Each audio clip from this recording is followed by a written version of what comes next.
રાજપીપળા ખાતે છોટુભાઈ પુરાણી વ્યાયામ શાળામાં રિટાયર્ડ વ્યાયામ શિક્ષક ગૌરીશંકર દવે 50 વર્ષથી વિનામૂલ્યે જિમ્નાસ્ટિક, યોગ, આસન, કસરતો શીખવાડે છે। રાજપીપળાના નગરવાસીઓ લાભ લઈ રહ્યા છે। અત્યાર સુધીમાં 5000 વિદ્યાર્થીઓને તૈયાર કર્યા છે। એમાંથી 7 વિદ્યાર્થીઓ જિમ્નાસ્ટિક કોચ બન્યા। નેશનલ લેવલે 30 ગોલ્ડ મેડલ, 28 સિલ્વર મેડલ અને 29 બ્રોન્ઝ મેડલ જીત્યા।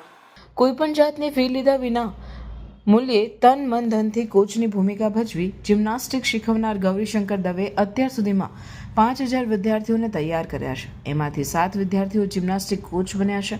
નેશનલ લેવલે 30 ગોલ્ડ મેડલ, 28 સિલ્વર મેડલ અને 29 બ્રોન્ઝ મેડલ જીત્યા છે। તો 20 વિદ્યાર્થીઓને 20 હજારની સ્કોલરશિપ મળી, તો તેજસ પટેલને 51,000 રૂપિયાનો એવોર્ડ મળ્યો છે।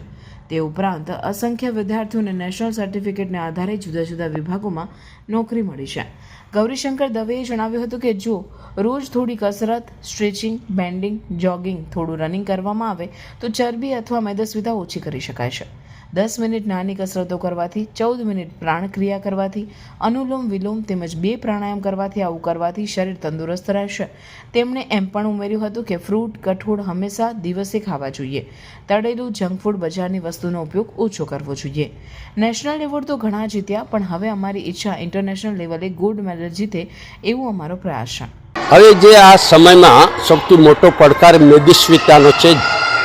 ચરબી વધી જાય છે। ચરબીને કારણે એમનો શરીરનો હાલચાલ જે ખરાબ થઈ જાય, કામ નહીં કરી શકે, ચાલી નહીં શકે, દોડી નહીં શકે, વર્કઆઉટ નહીં કરી શકે, એ મેદસ્વીતાને કારણે। પણ જો એ થોડી એક્સરસાઇઝ કરે, એ સ્ટ્રેચિંગ, બેન્ડિંગ, થોડું જોગિંગ કરે છે, થોડું રનિંગ કરશે અને અમારે અહીંયા જે એક્સરસાઇઝ આપવામાં આવે છે એ એક્સરસાઇઝ કરશે તો એમની મેદસ્વીતા કમ થશે।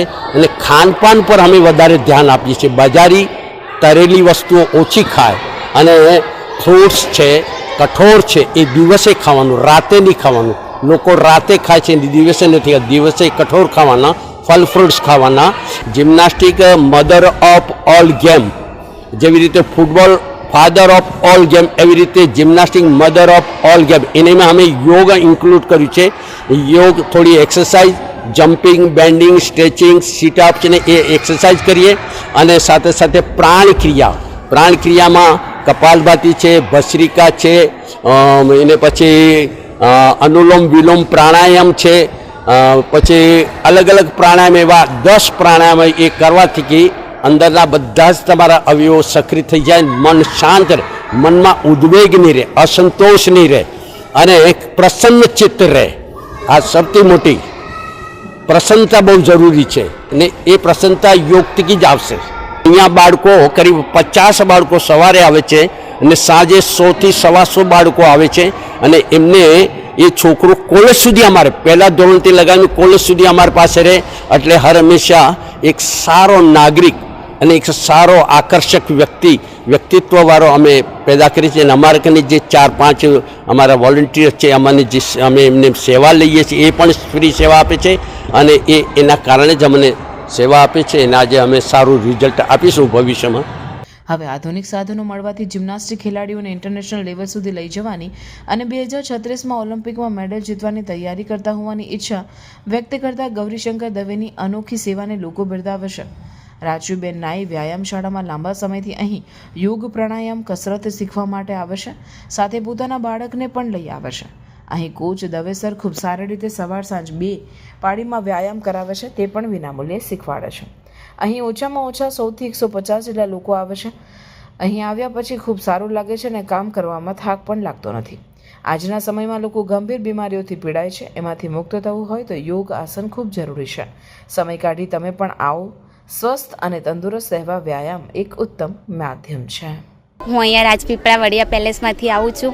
અહીંયા છોટુભાઈ અબુભાઈ પુરાણીમાં સારું એવું ગૌરીશંકર દ્વારા આપણને શરીરને લગતા યોગ, એક્સરસાઇઝ વગેરે શીખવાડવામાં આવે છે, જેનાથી આપણને ખૂબ જ સારું લાગે છે। હું ખાસા સમયથી આવું છું, મારા બાળકને બી લઈને આવું છું।